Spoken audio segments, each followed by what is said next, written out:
Welcome to the Editor's Pick interview series. My name is Masatoshi Sato. I'm the editor of Language Awareness.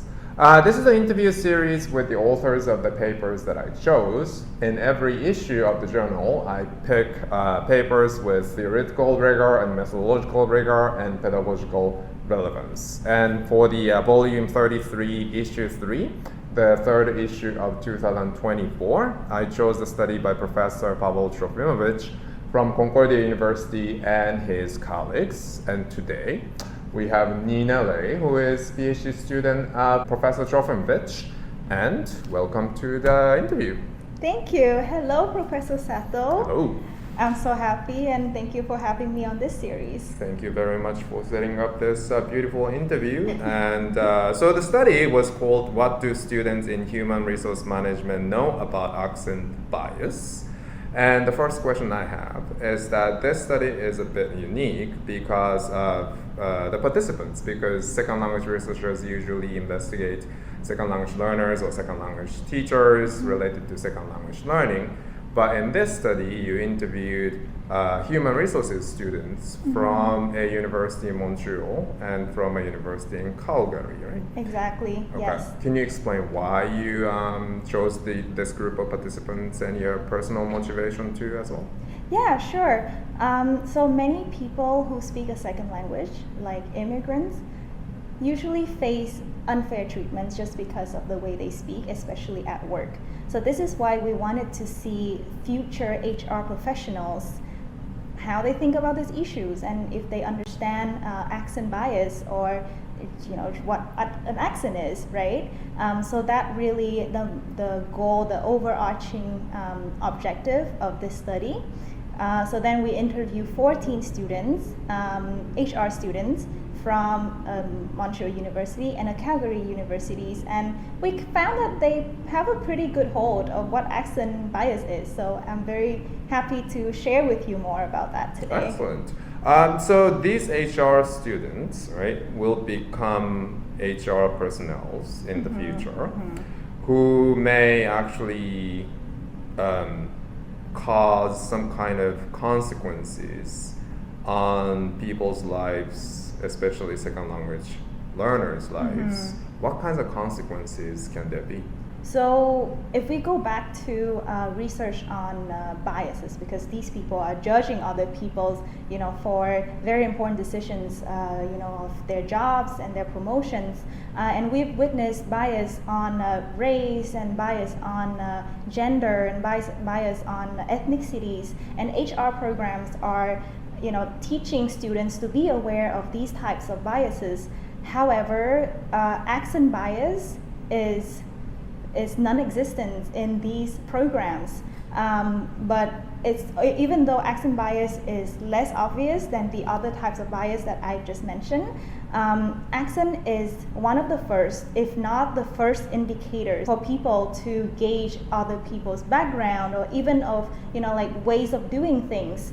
So this is why we thought that it's important to understand if HR students have developed on their own some sort of understanding or awareness of accent and accent bias, even without any explicit instructions, because it does leave, like you said, real life consequences if they are not aware of this, because accent is not as obvious as race or gender or ethnicities. Right.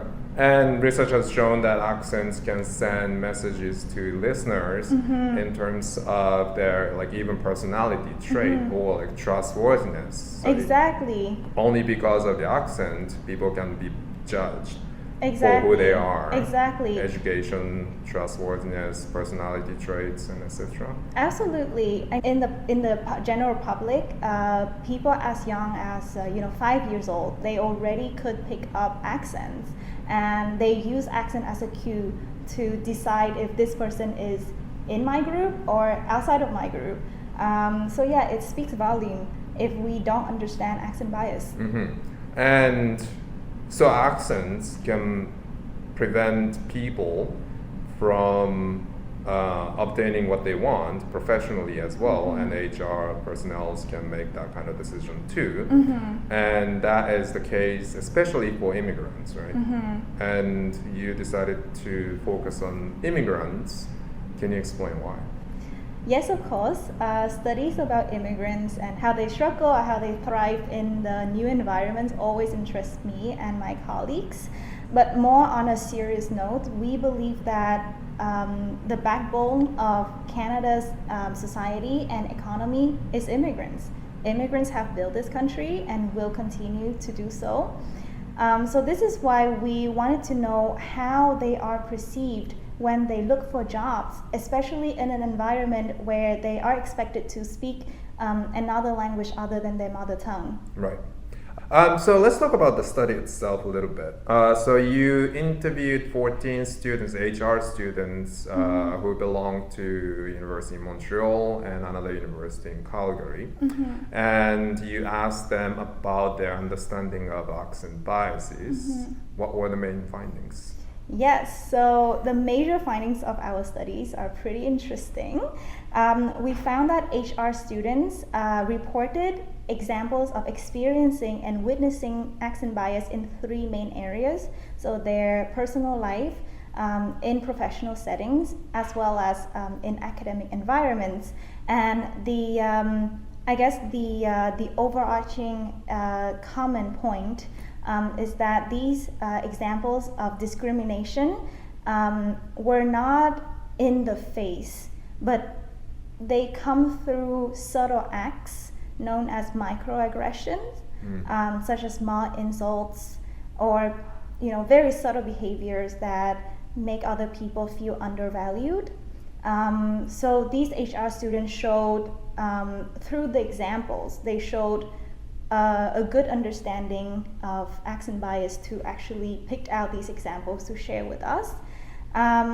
Also, several key themes emerged from their comments, and we could identify different dimensions of accent bias. They believe that people react to accent without even realizing it. So for them, it's very important that you are cognizant of your own bias, right? Your own moments of thinking. They also recognize that certain accents are perceived more positively than other accents, for example, European accents versus Asian accents. And with this, they called for more responsibility from the listener, because effective communication also depends on the listener focus, the listener's attention, effort, as well as having this flexible and not just tolerant but embracing attitude. Yeah. So that's kind of the other direction, because accent research in the past has focused on speakers with accents. But in the past maybe 10 years or so, research has shifted their focus on listeners, because listeners have their own biases as well. Exactly. With their own linguistic experiences. Right? And another question I had was, we were chatting about this before this interview, but I thought it was interesting to compare two different contexts, two different societies, basically. And you collected data from Montreal, which is highly multicultural, multilinguistic, and people are exposed to different accents in daily lives. Whereas in Calgary, it's less so. Did you see any difference between these two groups? Yes. So to answer this question, I would have to say that we did notice that the Calgary students provided fewer examples of accent bias, as well as when we trying to get them to define what accent bias is, they also contributed less. We could attribute this to their context of being less multilingual than in Montreal. However, the tendency of being more flexible and more embracing and more welcoming towards hiring L2 speakers is still there. So I would say that yes, there is a difference between the two contexts, but we wouldn't attribute all the differences in terms of awareness to the context only.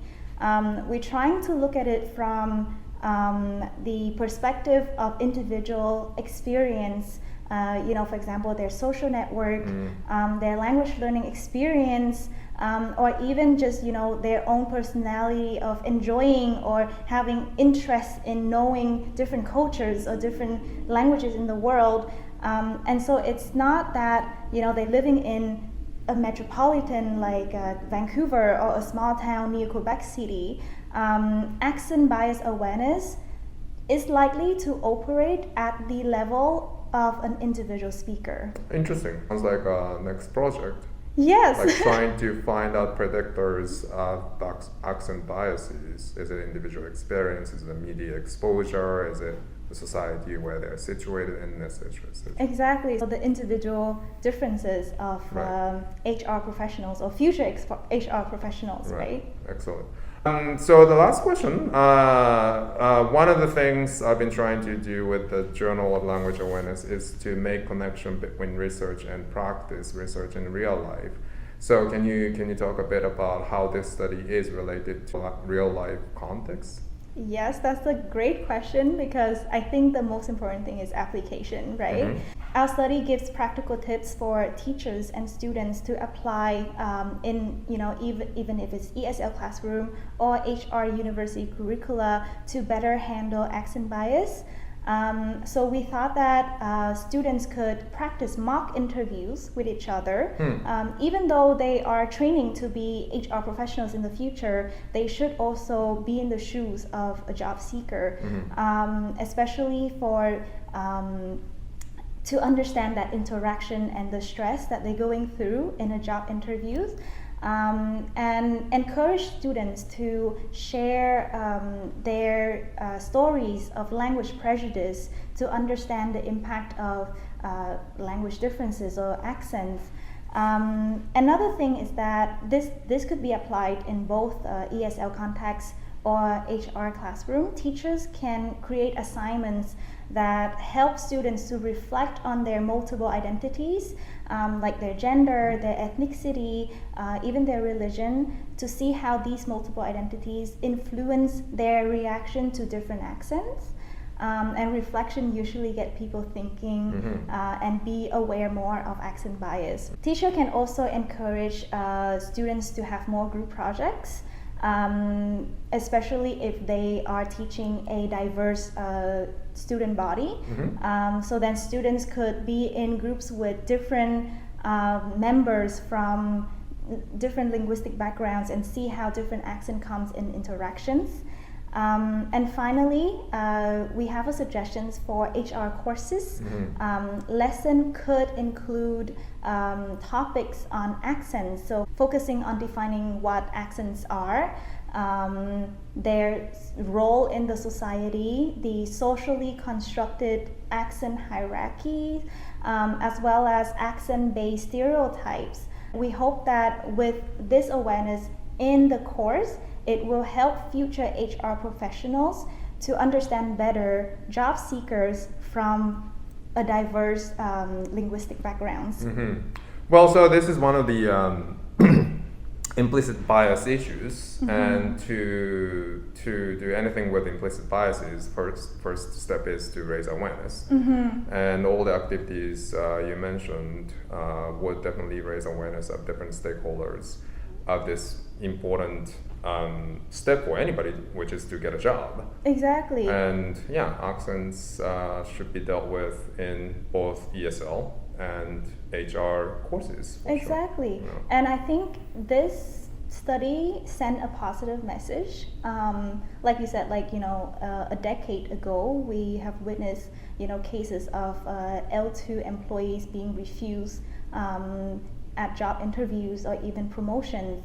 But the next generation of HR professionals seems to be more welcoming and more flexible. But we should not stop there, as in they're great, they understand what accent bias is. I think implementing certain emphasis on accent bias in their courses will reinforce their understanding and keep their understanding of accent bias on the right track. Well, on that positive note, I would like to thank you again, Nina, for doing this for us. And this was the editor's big interview. Thank you very much, Nina. Thank you, Professor Sato.